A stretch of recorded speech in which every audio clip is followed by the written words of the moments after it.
নমস্কার, আমার গল্প পাঠ আসরে আপনাকে স্বাগত জানাচ্ছি। পড়ে শোনাচ্ছি প্রথম আলো উপন্যাসের দ্বিতীয় খণ্ডের 13তম পর্ব। আজকের পর্বে সাহিত্য সম্রাট বঙ্কিমচন্দ্রের অন্তিম সময়ের কাহিনী। অনেকদিন পর দুই বন্ধুতে দেখা।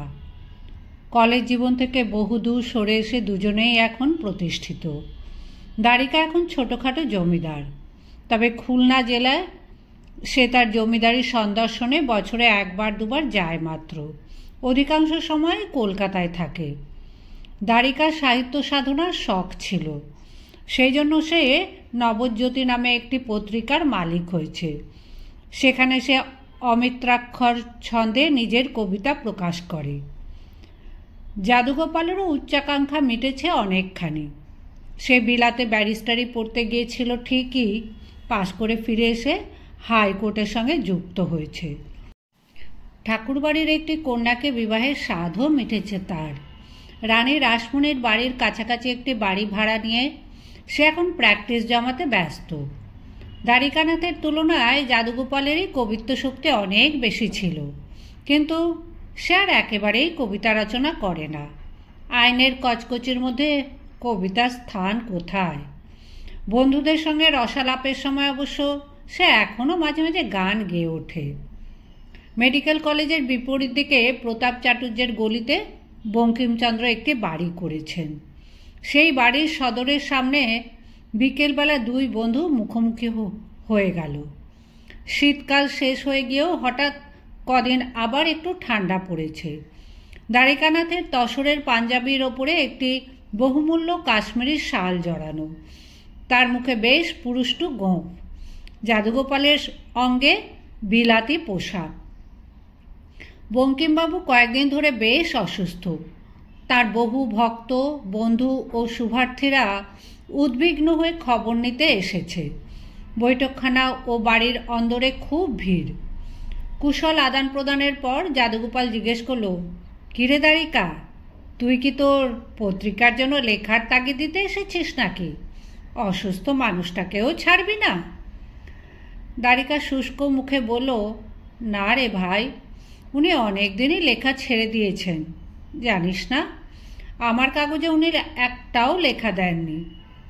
যাদুগোপাল বলল, তোকে উনি কত স্নেহ করতেন, ছাত্র বয়স থেকেই তোর এখানে যাতায়াত ছিল, তবু তোকে লেখা দেননি? দ্বারিকা বলল, আরে আমি তো কোন ছাড়, চাকরি থেকে রিটায়ার করার পর উনি একটা উপন্যাস লিখলেন, কতজন পীড়াপিড়ি করেছেন। জন্মভূমি পত্রিকার সম্পাদক ওকে একটি নতুন উপন্যাসের জন্য 500 টাকা দিতে চেয়েছিলেন। আমি সেদিন উপস্থিত ছিলাম। বঙ্কিমবাবু অরাজি হওয়ায় সেই সম্পাদক আরও টাকা বাড়াতে চাইলেন, কিন্তু ওর সেই এক গুঁ গড়গড়ার নল টানতে টানতে বলতে লাগলেন, না, আমার দ্বারা হবে না। যাদুগোপাল বলল, 500 টাকা তো কম নয়, এর আগে অত টাকা কেউ দিয়েছে উপন্যাসের জন্য? দ্বারিকা বলল, 500 কি বলছিস? জন্মভূমির সম্পাদক চলে যাওয়ার পর আমি বললাম, জ্যাঠামশাই, আপনাকে আমি 1000 টাকা দেব। প্রাচীন ভারত নিয়ে একটা উপন্যাস লেখার কথা আপনি একসময় বলতেন, সেটা লিখে দিন, তাতে আমার কাগজ দাঁড়িয়ে যাবে। উনি কি উত্তর দিলেন জানিস? সেই একইভাবে গড়গড়ার নল মুখে নিয়ে টানতে টানতে বললেন, দ্বারিকা, তুই যদি কালীঘাটে নিয়ে গিয়ে আমাকে বলি দিতে চাস তাতেও রাজি আছি, কিন্তু আমাকে আর লিখতে বলিস না। যাদুগোপাল বলল, বয়স তো ওর বেশি নয়, 55-56 হবে বোধ হয়। এর মধ্যেই সাহিত্য সম্রাট অবসর নিতে চাইলেন কেন? রাজা বাদশারা তো কেউ অবসর নিতে চান না। দ্বারিকা বলল, ওর মন ভেঙে গেছে। স্বর্ণকুমারী দেবী কতবার এসেছেন, ওর নাতিদের জন্য কত খেলনা দিয়েছেন, তবু ভারতের জন্য লেখা পাননি। রবিবাবু এসেছেন সাধনার জন্য, সুরেশ সমাজপতি এসেছেন সাহিত্য পত্রিকার জন্য, এমনকি বঙ্কিমবাবুর বেয়াই দামোদরবাবু কত ঝুলোঝুলি করেছেন নব্য ভারতে একটা কিছু লেখার জন্য। সবাইকে উনি বলেছেন আমি আর পেরে উঠব না। ওর মেয়ের মৃত্যুর পরই উনি যেন গুটিয়ে নিয়েছেন নিজেকে। যাদুগোপাল বলল, ওর ছোট মেয়ে উৎপল কুমারী আত্মহত্যা করেছে শুনেছি। Very sad. দ্বারিকা গলা নামিয়ে ফিসফিস করে বলল, আত্মহত্যা নয়, ভেতরের খবর তো সব আমি জানি। আরও জঘন্য, আরও কুৎসিত ব্যাপার। ওর জামাই মতীন্দ্রটা একটা নরপশু। মদ, জুয়া, গাঁজা, পরদার গমন, কোনো গুণেরই ঘাটতি নেই। ওর নজর আবার গেরস্থ ঘরের বউদের দিকে। বন্ধুবান্ধবও জুটেছে সেই রকম, টাকা উড়িয়েছে 2 হাতে। উৎপলের কাছে 12,000 টাকার গয়না ছিল। মতিন বারবার সেই গয়নাগুলো চাইতো। উৎপলা দেবে কেন? ওই গয়নাই তো তার শেষ সম্বল। মতিন তখন করল কি, এক বদ বন্ধুর সঙ্গে মতলব এঁটে ডাক্তারের কাছ থেকে বিষ নিয়ে এলো। ওষুধের সঙ্গে মিশিয়ে খাইয়ে দিল বউকে। ভেবেছিল বউ অজ্ঞান হয়ে গেলে গয়নাগুলো নিয়ে চম্পট দেবে। বিষ খেয়ে উৎপলা মরেই গেল দেখে মতিন তখন তার গলায় কাপড় বেঁধে কড়িকাঠে টাঙিয়ে দেয়। তাইতে লোক প্রথমে ভেবেছিল আত্মহত্যা। পরে মেয়েটার শরীর কেটে কুটে পোস্টমর্টেমে বিষ পাওয়া গেছে। যাদুগোপাল বলল, কিন্তু আদালতের রায় তো আত্মহত্যাই বলেছে। দ্বারিকা বলল, মেয়ে যখন মারাই গেছে তখন আর পরিবারের কুৎসা বাইরে ছড়াতে চাননি বঙ্কিমবাবু। আদালতে কেস কন্টেস্টই করেননি। মতিনের ঠাকুরদাও নাতিকে বাঁচাবার জন্য কাকুতি মিনতি করেছিলেন। যাদুগোপাল অস্ফুট স্বরে বলল, কুন্দনন্দিনী। দ্বারিকা বলল, সেই কথাই মনে পড়ে, তাই না? উনি নিজেও আফসোস করে অনেকবার বলেছেন, আমি কুন্দনন্দিনীকে বিষ খাইয়ে মেরেছি, আর আমার অদৃষ্টেই আমার নিজের মেয়ে বিষ খেয়ে মরল। দেখ জাদু, এত বড় একজন লেখক আরও কত কিছু লিখতে পারতেন, কিন্তু জীবন থেকে শান্তিটাই চলে গেল। কিছুদিন ধরেই বলতে শুরু করেছেন উনি আর বাঁচবেন না, বাঁচতে চান না। কত লোক ওর মনে আঘাত দিয়েছে। নিজের পৈতৃক ভিটে কাঁঠাল পাড়াতেও আর যেতে চান না। রাগ করে বলেছেন ওখানে আর পা দেব না। দাদারা ভালো ব্যবহার করেননি। নিজের উপার্জনের টাকায় দাদাদের সংসার বহুকাল টেনেছেন, তবু কৃতজ্ঞতা বলে কোনো বস্তু নেই। সঞ্জীবচন্দ্রের ছেলেটি তো ওকে জ্বালিয়েছে সারা জীবন। নৈহাটির ভট্টাচার্যিরা ওর পেছনে লেগেছিল। একবারটা ভট্টাচার্য তো সামান্য এক টুকরো জমির জন্য মামলা করে প্রমাণ করতে চেয়েছিল যে বঙ্কিমবাবু একজন প্রতারক। এই সবের জন্যই তো মন ভেঙে গেছে। যাদুগোপাল বলল, আমি লোকমুখে শুনেছি উনি ইদানিং অনেককে বলতেন ধর্ম অনুশীলন করে ধর্মপ্রচারই ওর এখন প্রধান কাজ। সেই ধর্ম ওকে শান্তি দিতে পারল না। দ্বারিকা, আমি একটা কাজে এসেছি, তোকে একটু সাহায্য করতে হবে। ইংল্যান্ড প্রবাসী আমার গুটিকতক বন্ধু বঙ্কিমবাবুর উপন্যাস ইংরাজিতে অনুবাদ করে সেখানে প্রকাশ করতে চায়। আমাদের দেশে যে কত উৎকৃষ্ট সাহিত্য রচিত হয়েছে তা ইংরেজরা পড়ুক, এই ওদের উদ্দেশ্য। লেখকের তো অনুমতি চাই। আমি যখন বঙ্কিমবাবুকে বলবো তুই পাশে থাকবি। দ্বারিকা বলল, অনুমতি পাবি না। যাদুগোপাল বিস্মিত হয়ে বলল, কেন? এতে তো ওর কোনো পরিশ্রম নেই। অন্য লোকে অনুবাদ করবে, উনি শুধু সম্মতি জানাবেন, কিছু টাকাও পাবেন। দ্বারিকা বলল, জানিস তো মানুষটা কেমন জেদি। কিছুদিন ধরে ওর ধারণা হয়েছে সাহেবরা ওর লেখা অনুবাদ হলেও পড়তে চাইবে না, পড়লেও বুঝবে না। এর আগে 2-1 অনুমতি চেয়েছে, উনি রাজি হননি। উনি নিজে দেবী চৌধুরানী অনুবাদ করেছিলেন, এখন সেই পাণ্ডুলিপি ফেলে রেখেছেন আর ছাপাতে চান না। যাদুগোপাল বলল, ইংল্যান্ডে প্রকাশক পাওয়া শক্ত, আমার বন্ধুরা নিজেদের খরচে ছাপবে বলেছে। দ্বারিকা বলল, তা হোক না, সাহেবদের পড়াবার ব্যাপারে ওর আর কোনো আগ্রহ নেই। উনি নিজেই তো একবার ইংল্যান্ডে যেতে চেয়েছিলেন, সে ইচ্ছে কবে ঘুচে গেছে। ইংরেজদের ওপর খুব রাগ। বাড়ির ভেতর থেকে লোক বেরিয়ে আসছে দলে দলে। দোতলায় বঙ্কিমের শয়নকক্ষে এখন কারুকে যেতে দেওয়া হচ্ছে না। এখন সেখানে রয়েছেন ডাক্তার মহেন্দ্রলাল সরকার। অশান্তি ও মানসিক অবসাদের জন্য বঙ্কিমচন্দ্র কিছুদিন ধরে বহুমূত্র রোগে ভুগছেন। চাপা স্বভাবের মানুষ, নিজের বিষয়ে কিছু বলতে চান না। রোগের কথা অনেক দিন কারুকে জানাননি, কিন্তু এই শীতকালে রোগের প্রকোপ খুব বেড়ে গেল। রাত্রিরে ঘুমোতে পারেন না, মুহুর্মুহু উঠে জল খান আর প্রস্রাব করতে যান। তাঁর স্ত্রী বিচলিত হয়ে পড়লেন। চিকিৎসার কথায় বঙ্কিম বিশেষ গা করেন না। স্ত্রীর পীড়াপিড়িতে শেষ পর্যন্ত বললেন, ঠিক আছে, তোমাদের মনে যাতে আক্ষেপ না থাকে, ডাকো ডাক্তার। সাধারণ ওষুধে বিশেষ কিছু উপকার হলো না, চলছিল একই রকম। হঠাৎ একদিন অসহ্য যন্ত্রণায় তিনি শয্যাশায়ী হয়ে পড়লেন। এবার বড় বড় চিকিৎসকদের ডাকা হলো।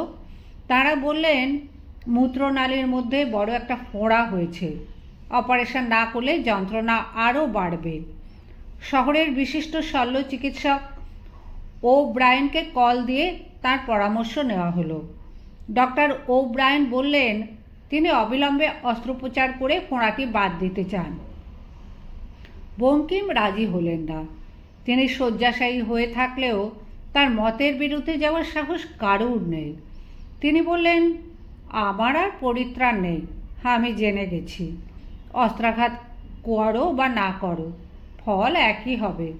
তবে মিছে মিছে আর কেন অস্ত্রাঘাতে যাতনা বাড়াও? ডাক্তার ওব্রায়েন নিরস্ত হয়ে ফিরে গেছেন। তারপর ডাকা হয়েছে ডাক্তার মহেন্দ্রলাল সরকারকে। মহেন্দ্রলাল বঙ্কিমের বন্ধুস্থানীয়। দুজনের চরিত্রগত আর আদর্শগত প্রভেদ অনেক, তবু কোথাও একটা মিল আছে। দুজনেই দেশের মানুষের উন্নতির কথা চিন্তা করেছেন। সমাজ জীবনে ধর্মের ভূমিকা নিয়ে দুজনের মধ্যে তর্ক বেঁধেছে প্রায়ই, কিন্তু সাধারণ মানুষের মধ্যে যে বিজ্ঞান চেতনা জাগানো দরকার, এ বিষয়ে বঙ্কিম মহেন্দ্রলালের সঙ্গে একমত। মহেন্দ্রলালের বিজ্ঞান সংস্থার জন্য চাঁদা তোলার সাহায্য করেছেন বঙ্কিম। এদেশের ধনীরা পুতুলের বিয়ে কিংবা পোষা বাঁদরের বিয়েতে লক্ষ লক্ষ টাকা ব্যয় করে, অথচ বিজ্ঞান সংস্থা পরিচালনায় সাহায্যের জন্য মুষ্টি খোলে না। এ নিয়ে তীব্র বিদ্রূপের কষাঘাত করেছেন। অসহ্য যন্ত্রণায় বঙ্কিম কয়েকদিন ধরেই তন্দ্রাচ্ছন্নের মতন রয়েছেন। কিছু খেতে চান না, কারোর সঙ্গে কথাও বলেন না। মহেন্দ্রলাল আসার পর অবশ্য উঠে বসেছিলেন, কথাও বললেন অনেকক্ষণ। কক্ষের মধ্যে তখন আর কারুকে থাকতে দেয়নি। বেশ কিছুক্ষণ অপেক্ষা করার পর যাদুগোপাল বলল, আমি চলি রে দ্বারিকা, আর থাকতে পারছি না, আর একদিন আসব। দ্বারিকা তার হাত ধরে টেনে বলল, ধৈর্য হারাচ্ছিস কেন? একটু অপেক্ষা কর। ডাক্তার চলে গেলে আমি ঠিক একবার ওপরে গিয়ে ওকে প্রণাম করে আসব। তখন তুই তোর প্রস্তাবটা পেরে দেখিস, যদি রাজি হন। আর কিছু পরে ওপর থেকে নেমে এলেন মহেন্দ্রলাল। যাদুগোপাল তাকে দেখেছে কয়েকটি বক্তৃতা সভায়, তাও বেশ কয়েক বছর আগে। একসময় মহেন্দ্রলালের চেহারায় যে তেজ ও দার্ঢ্য ছিল, তা যেন ফ্যাকাশে হয়ে এসেছে কিছুটা। চুলে পাক ধরেছে, চোখে নিচে ক্লান্তি রেখা, তবু পুরুষ সিংহের ভাবটি রয়েছে ঠিকই। সিঁড়ি দিয়ে নামলেন দপদপিয়ে। বঙ্কিমের চেয়ে তিনি বয়সে বছর পাঁচেকের বড়। এখনও তার কণ্ঠস্বর গমগম করে। বৈঠকখানা ঘরে এসে ওয়েস্টকোটের পকেটে দুটি হাত দিয়ে দাঁড়িয়ে বিভিন্ন লোকের জমায়েতে দেখলেন। তারপর এটা যেন তার নিজের বাড়ি, এই ভঙ্গিতে বলেন, আপনারা অপেক্ষা করছেন কেন? বাড়ি যান, রুগীর সঙ্গে আজ আর দেখা হবে না। আমি বলে এসেছি, লোকজনের সঙ্গে কথা বলা নিষেধ, উনি এখন ঘুমোবেন। দ্বারিকা তার মায়ের চিকিৎসার জন্য মহেন্দ্রলালকে বাড়িতে নিয়ে গেছে বেশ কয়েকবার। তাই সে এগিয়ে গিয়ে বলল, নমস্কার ডাক্তার সরকার, আপনার ব্যাগটা দিন, গাড়িতে পৌঁছে দিচ্ছি। মহেন্দ্রলাল গম্ভীরভাবে বললেন, তার দরকার নেই, আমি নিজেই নিতে পারবো। আমার তল্পিবাহক লাগে না। দ্বারিকা ও জাদুগোপাল ডাক্তারের সঙ্গে সঙ্গে গেল বাইরে বগি গাড়ি পর্যন্ত। দরজাটা খুলে দিয়ে দ্বারিকা ব্যাকুলভাবে জিজ্ঞেস করলো, কেমন দেখলেন একটু বলুন? উনি অপারেশন করাতে রাজি হয়েছেন? মহেন্দ্রলাল অপ্রসন্নভাবে বললেন, রুগী যে নিজেই ডাক্তার, বলে কিনা কাঁটাছেঁড়া করলে ফোঁড়ার দূষিত পুঁজ রক্তে মিশে যাবে, তাতে আরও রোগ বৃদ্ধি পাবে।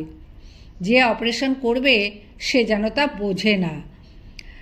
দ্বারিকা বলল, আপনি জোর করে বোঝালেন না? সবাই তো বলছে অপারেশন ছাড়া গতি নেই। আপনার কথা শুনবেন, আপনাকে তো সবাই ভয় পায়।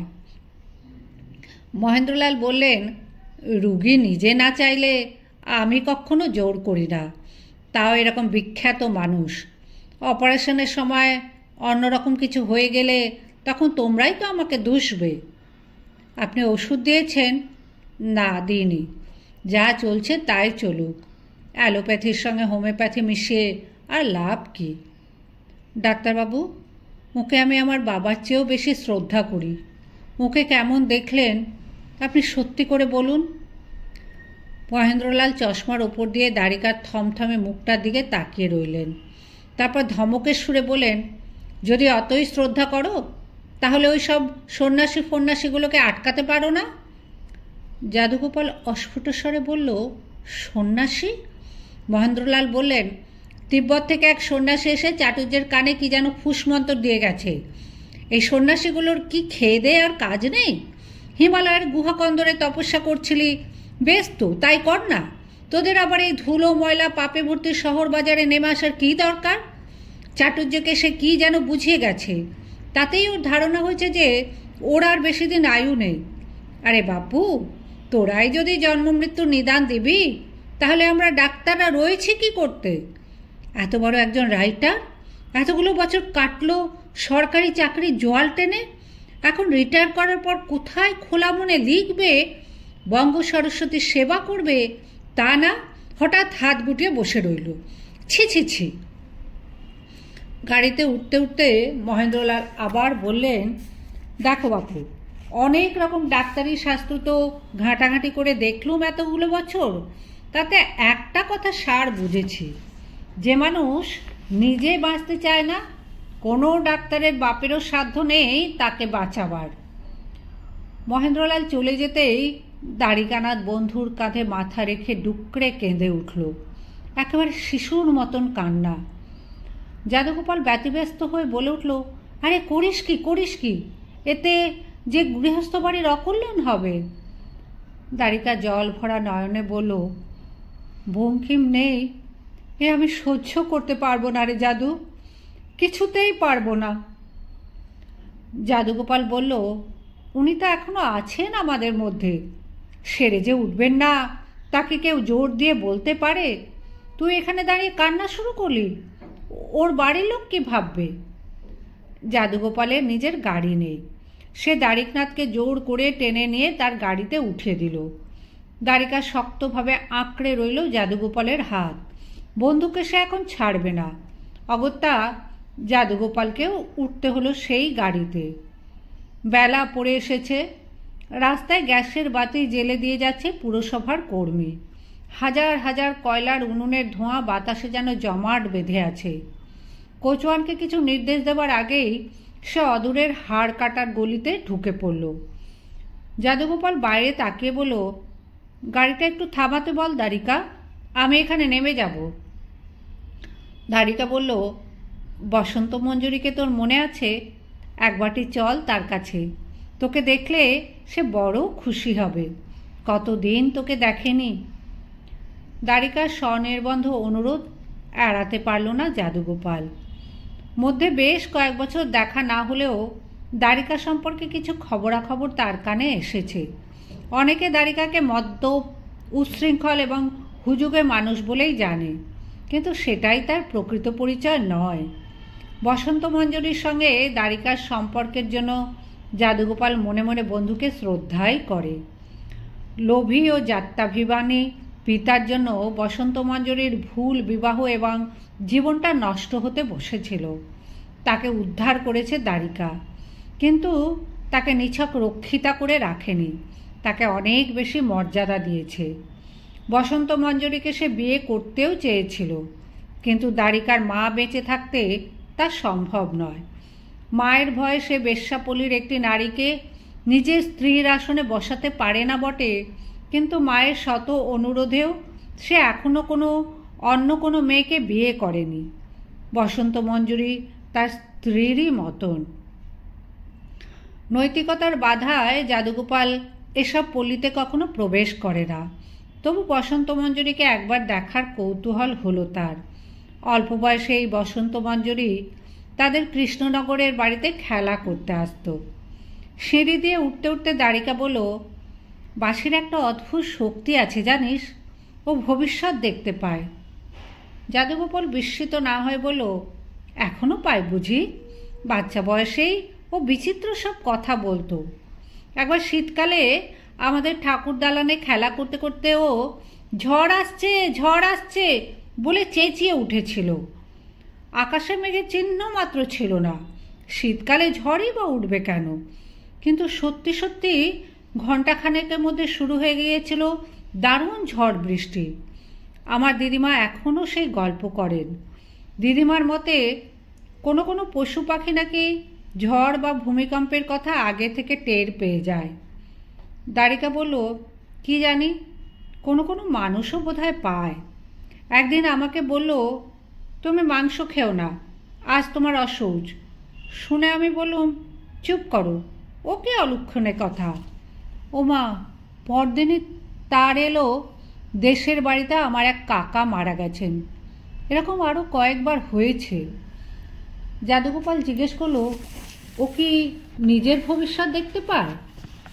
একটা দীর্ঘশ্বাস ফেলে দ্বারিকা বলল, না, ও নিজের কথা কিছু বলে না। দুই বন্ধু যখন দরজার কাছে এসে দাঁড়ালো, তখন বসন্ত মঞ্জরী মেঝেতে বসে একটা তানপুরা নিয়ে তন্ময় হয়ে গান গাইছে। ওরা দুজনে চুপ করে বসে গানটা শুনল। ভাঙা ভাঙা গলা বসন্ত মঞ্জরীর। এ গান যেন সে শুধু নিজের জন্য গাইছে। তারপর মুখ ফিরে ওদের দেখে স্তব্ধ হয়ে চেয়ে রইল কিছুক্ষণ। কত বৎসর পর যাদুগোপালকে দেখল সে। চিনতে তার একটুও দেরি হয়নি। যাদু কাকা বলে ছুটে এসে তার পায়ে মাথা ঠেকে কাঁদতে লাগলো হু হু করে। যাদুগোপাল তাকে কাঁদতে দিল। যাদুগোপাল যে ওর পুরো বাল্যকালটা সঙ্গে নিয়ে এসেছে।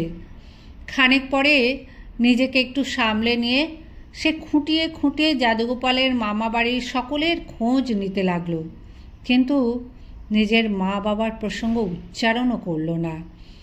নিজেই গেলাস ও ব্র্যান্ডির বোতল বার করে নিল দ্বারিকা। প্রতিদিন সে মদ্যপান করে। আজই তার গুরু বঙ্কিমের পীড়ার সংবাদ শুনে মন খারাপ। আজ তো সে বেশি করে পান করবেই। যাদুগোপালও সব স্পর্শ করে না, তাকে সে অনুরোধও জানালো না। সত্যি দ্বারিকা বঙ্কিম ভাবনায় খুব বিচলিত হয়ে আছে, বারবার বলছে সেই কথা। যাদুগোপাল একবার বলল, বছর তিনেক আগে বিদ্যাসাগর মশাই চলে গেলেন। একবার শেষ দেখার ইচ্ছে ছিল, কিন্তু আমি তখন এলাহাবাদে। দ্বারিকা বলল, তিনি বড় কষ্ট পেয়ে গেছেন, খুব হিক্কা হতো, সেই সঙ্গে প্রলাপ। শেষ মুহূর্তের কিছু আগে বাকরুদ্ধ হয়ে গিয়েছিল, দু চোখ দিয়ে জল গড়াচ্ছিল অনবরত। কি বলতে চাইছিলেন কে জানে। হঠাৎ সচকিত হয়ে দ্বারিকা বলল, সে দিনটার কথা আমার স্পষ্ট মনে আছে। 13ই শ্রাবণ আমরা দুজনে একটা থিয়েটার দেখতে গিয়েছিলাম। ফিরে এসে অনেক রাত পর্যন্ত গল্প করেছি ছাদে বসে। বাঁশি গান গাইছিল। একসময় আকাশের দিকে তাকিয়ে বলল, একজন মহাপুরুষ আমাদের ছেড়ে চলে যাচ্ছেন, ওই আকাশে, ওই যে যাচ্ছেন। পরদিনই শুনি রাত প্রায় 2:30টার সময় বিদ্যাসাগর মশাই শেষ নিঃশ্বাস ফেলেছেন। তুই কি করে বলেছিলি রে বাঁশি? বসন্ত মঞ্জরী বলল, কি জানি, কেমন যেন দেখতে পেলাম একটা জ্যোতি, অন্য কোনো দিন তেমন দেখি না। দ্বারিকা বলল, বাঁশি, বঙ্কিমচন্দ্রের খুব অসুখ, সবাই খুব ভয় পাচ্ছে। তুই বলতে পারিস তিনি আর বাঁচবেন কি না? বসন্ত মঞ্জরীর মুখে একটা পাণ্ডুর ছায়া পড়ল।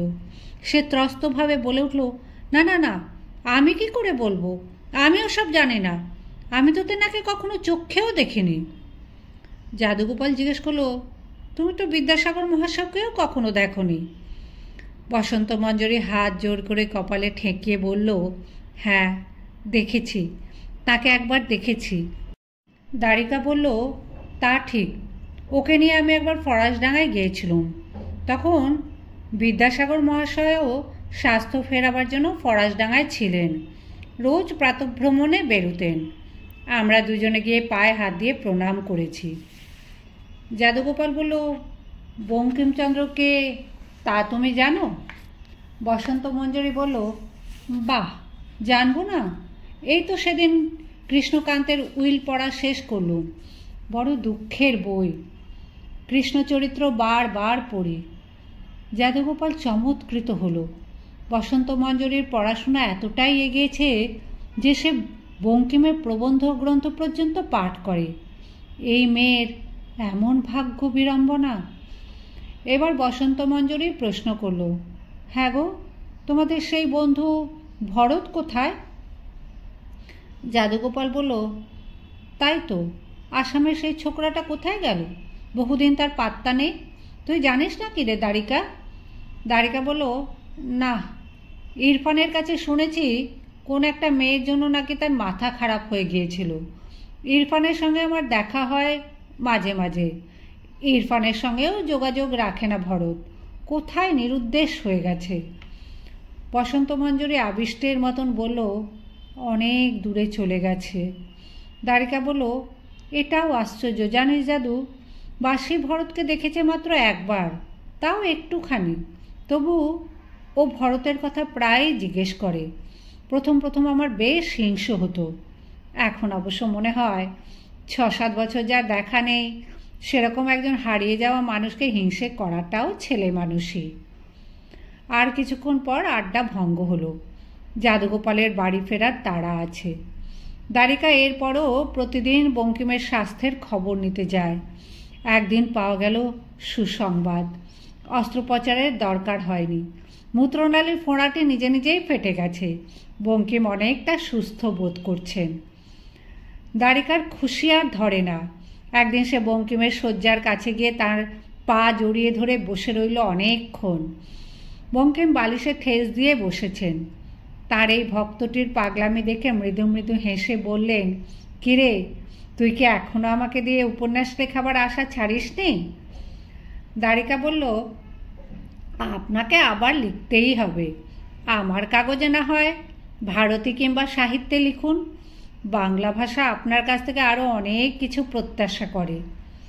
একজন লোক বঙ্কিমের কতগুলো ছবি নিয়ে এসেছে। ফটোগ্রাফ নয়, বড় আকারের ছাপানো ছবি। বাজারে এই ছবি একখানা বিক্রি হচ্ছে 2 আনা দামে। বঙ্কিম সে ছবি সম্পর্কে বিশেষ আগ্রহ দেখালেন না। দ্বারিকাকে বললেন, তুই একটা নিয়ে যা। দ্বারিকা একটির বদলে 2টি ছবি নিল। ভালো ফ্রেমে বাঁধিয়ে একখানা সে রাখল তার মানিকতলার বাড়িতে, আর একটি সে নিয়ে এলো বসন্ত মঞ্জরীর কাছে। খুব আবেগের সঙ্গে বলল, বাসি, এটা তোর ঘরের দেওয়ালে ঝুলিয়ে রাখবি, রোজ প্রণাম করবি একবার করে। ছবিখানার দিকে তাকিয়ে থাকতে থাকতে বাসির চোখ জলে ভরে গেল। ছবিতে দেখা যাচ্ছে প্রাক প্রৌঢ়ত্বের বঙ্কিমকে। গৌরবর্ণ, তীক্ষ্ণ নাসা, শানিত চক্ষু, মাথার কাঁচা পাকা কুঞ্চিত চুল কপালের ওপর এসে পড়েছে খানিকটা। বসন্ত মঞ্জরীর ঘরে কোনো ছবি নেই। দেওয়ালের একটি পেরেকে ঝুলছে একটি বাংলা ক্যালেন্ডার। তার একটি মাত্র পৃষ্ঠা, শুধু চৈত্র মাসটা বাকি। সেখানে এসে বসন্ত মঞ্জরী ধরা গলায় বলল, বছর শেষ হয়ে আসছে। প্রত্যেক বছরই এই সময় কেমন যেন ভয় হয়, পরের বছর বাঁচব তো। শুধু তো বৎসরের শেষ নয়, চৈত্র ফুরলেই যে শতাব্দীরও শেষ। শুরু হবে 1300 সাল। মহাকালের গায়ে আর একটি আঁচড় পড়বে। কত কিছু হারিয়ে যায়, অভ্যুদয় হয় কত অপ্রত্যাশিত নবীনের। বঙ্কিমের সেই ক্ষতস্থানে গজিয়ে উঠল আরও কতগুলি ছোট ছোট বিস্ফোটক। আবার প্রচণ্ড যন্ত্রণা, তারপর যন্ত্রণাবোধও চলে গেল। তিনি চলে গেলেন চেতন অচেতনের মাঝখানে। চৈত্রের পৃষ্ঠা ছিঁড়তে বাকি রয়ে গেল, তার মধ্যেই ঘটে গেল ইন্দ্রপতন। বঙ্কিমের আর নতুন শতাব্দী দেখা হলো না।